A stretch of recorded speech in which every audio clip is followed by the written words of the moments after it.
This is a simple language of the planets, designed as a demonstration of how language might be extracted from astrological data. It's a form of astrological notation, but it also functions as a spoken language and by extension as a lexical and philosophical language and an occult language with many possible applications. As a philosophical language, it explores the notion of nature as text, or more specifically, the stars and sky, the firmament, as text, a very ancient idea. Impetus for the project is from early Renaissance models, at least in spirit. That is, its rationale. Among constructed languages, it's an experimental cosmological language. The cosmos is the primary text. We make transcriptions into the conventions of human language from the primary text. There is an implied correspondence between cosmos and language. There is an ancient order of symbolism that makes an analogy between the vault of the heavens above us and the roof of the mouth. It is in the word Uranos, which originally means roof of the mouth, and by extension, the roof of the world. The shaping of words in the mouth is a cosmological event. That is the type of symbolism that forms the background to this project. In form, Astroseptalingua is a basic syllabary. It encodes the movements and positions of the 7 classical planets and some other astrological factors into syllables and words. Each planet is represented by a syllable.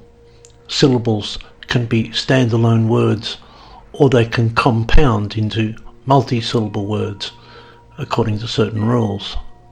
That is, a grammar. A complete set of all 7 planets, or syllables, constitutes a sentence. A sentence is therefore a linguistic representation of the positions of the 7 planets in any given horoscope, and is the basic unit of composition. It is called Astroseptalingua, but it can also be referred to as Language 7 for convenience. It's based on the 7 planets. The language is a priori and synthetic. It is not drawn from or made to resemble any existing language. It is, however, made to be simple and accessible in its general form to speakers of any of the European tongues. Similarly, the astrological framework and symbolism assumed in this project are those of the Western European astrological tradition. The astrological basis of the language should be apparent to anyone familiar with the main features of traditional Western horoscopy. There are, all the same, certain implied understandings of both language and astrology as 2 parallel systems of symbols, and so the project is finally an exploration of symbolic systems. Astrology is certainly being considered as a symbolic system rather than as a method of prognostication. That is, it is a language of symbols. We bring a linguistic model to astrological symbolism. A horoscope is a diagram representing the geocentric positions of the planets and other celestial bodies at the time of a given event in a given place, such as the time and location of a birth, a nativity. It uses a set of symbols and conventions, notation, a shorthand, to record relevant astrological data, such that someone who knows the symbols and conventions is able to reconstruct the main features of the sky at the given time and place. In Language 7, we convert this standard astrological data into the conventions of writing and a spoken language. Here is the horoscope of the Irish visionary poet William Butler Yeats, set out in the traditional manner. By reading this notation, we know that at the time of this event, the birth of the poet, the air sign Aquarius was rising in the east, the fire sign Leo setting in the west, and the fire sign Sagittarius was at the midheaven. It is night. The sun is near the lower midheaven. It is a nocturnal chart. The planets will rise in the order Moon, Venus, Mercury, Sun, Mars, Saturn, Jupiter. Mars, Jupiter and the Sun are in fire signs. Mercury and the Moon are in water signs. Venus is in an earth sign and Saturn in an air sign. The ascending node of the Moon is in the 7th house, and so the descending node is in the 2nd. Mercury and the Sun are conjunct in the 4th house, and the part of fortune is in Gemini, an air sign. In our language, this information can be transposed into linguistic conventions: letters, syllables, words, clauses, the sentence, so that the horoscope of Yeats can be rendered as Lyra evre, equi thrishish meo e ekire iprep. Here is the nativity of another poet, Rainer Maria Rilke.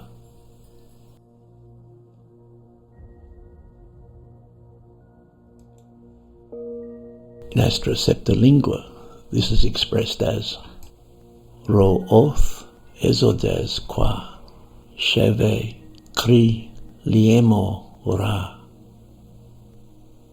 Another example, the reigning monarch of England.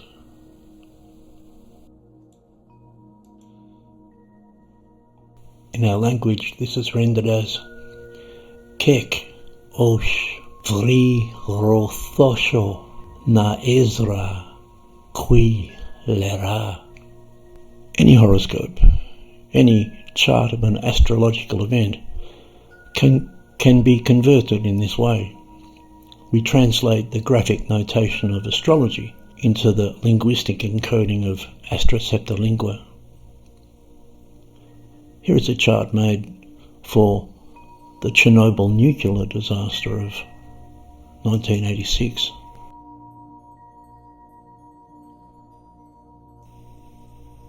I will not detail the full grammar of the language here, but merely describe its most basic structures. The rules are simple and consistent. I'll explain all the rules in later presentations. The fundamental structure of the language, though, is as follows. It's based upon planets and elements. Planets correspond to consonants, and elements correspond to vowels.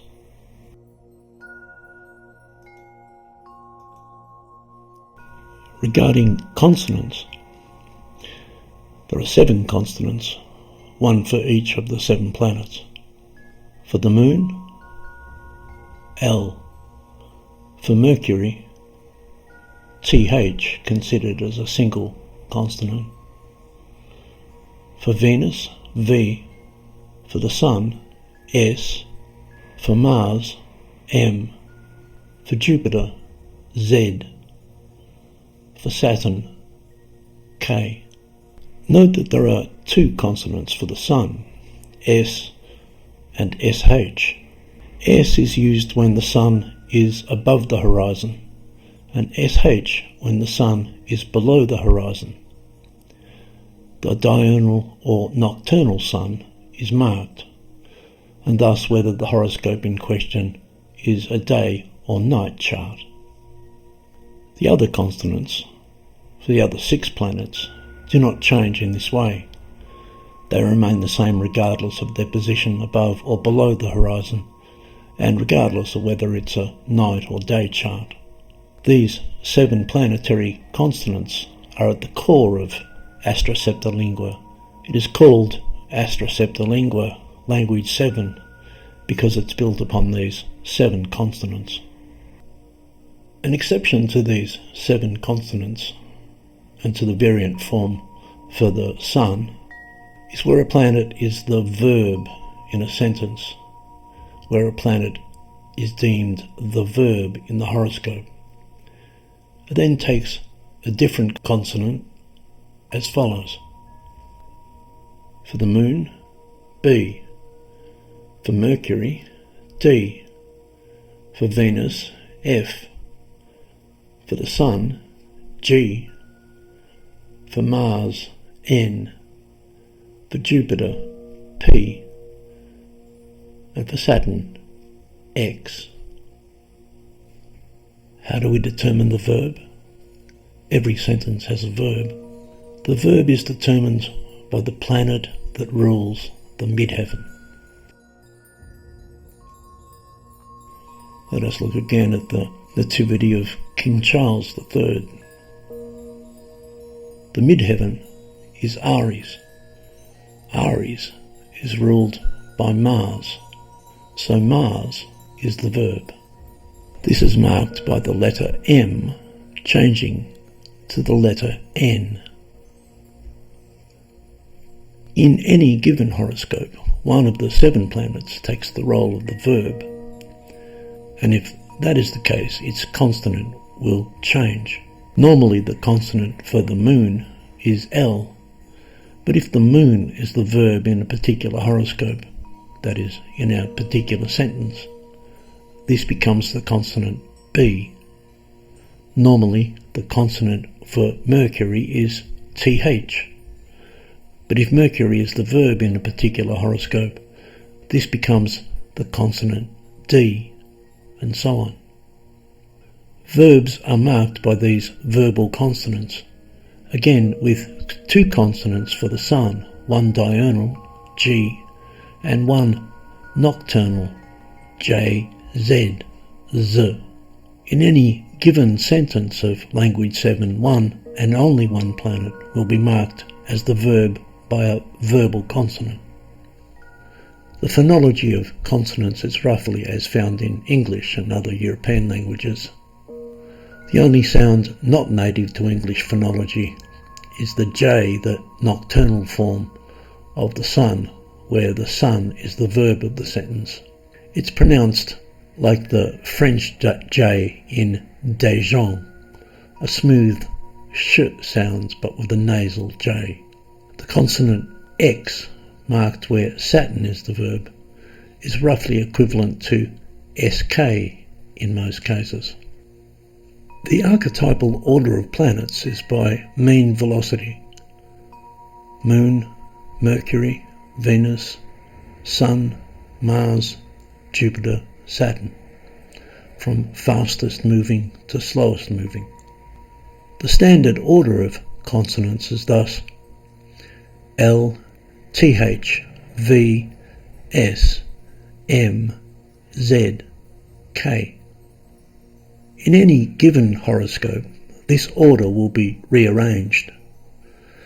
There is a very large number of possible combinations, with the proximity of Venus, Sun and Mercury as a group a complicating factor.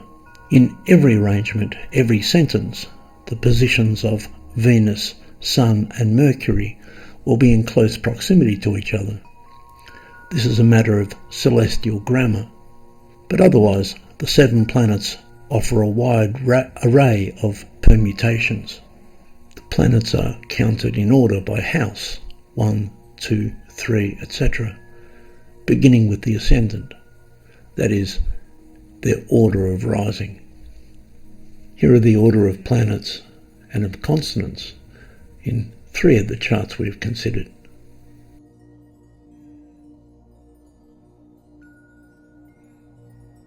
Here are the planets marked in the case of W.B. Yeats. Every sentence in Astroseptalingua can be stripped down to a series of 7 consonants representing the planets arranged in the order of their rising. If we think of the planets as a procession, a parade, this is the order in which they march. This gives distinctness to sentences because there are so many possible combinations of word order. The core sequence of consonants in all sentences of Language 7 always follows these requirements.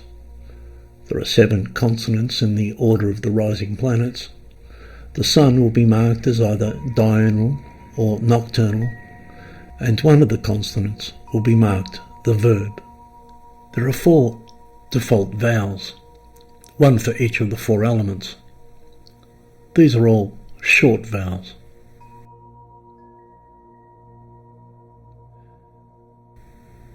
The 12 individual zodiac signs are not marked, only the 4 elements.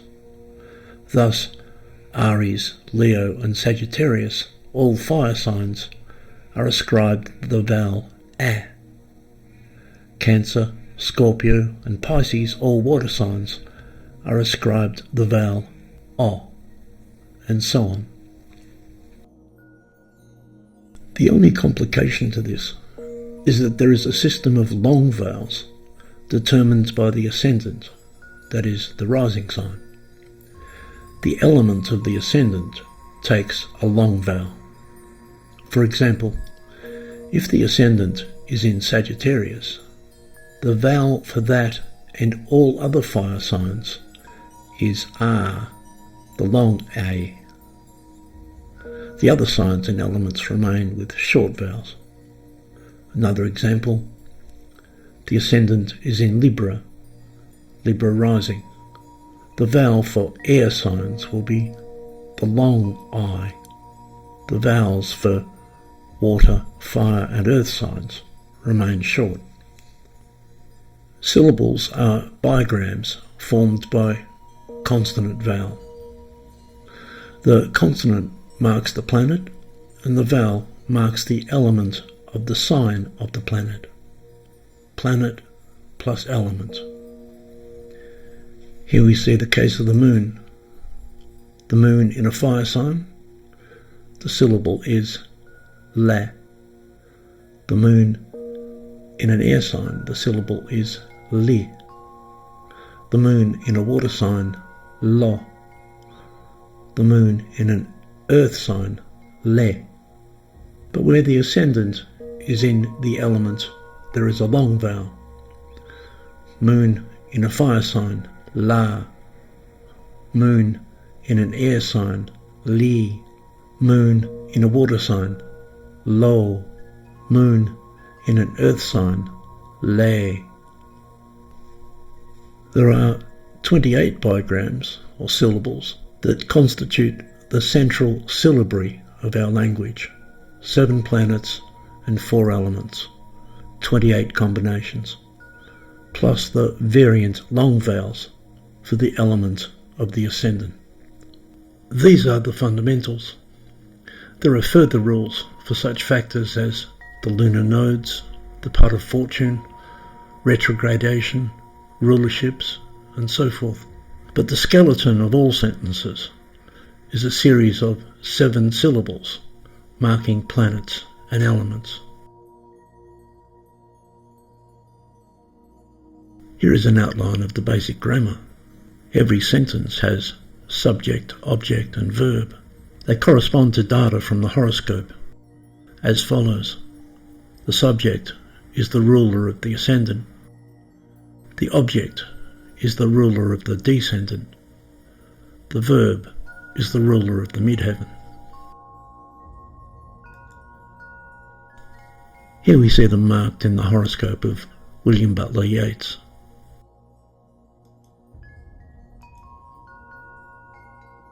One of the implications of Astroseptalingua is that the structures of language are imposed upon the data of the horoscope. It thus provides a way to read and comprehend a horoscope, a way to parse its grammar. A horoscope presents a mess of information. This is a way of extracting language from the babble.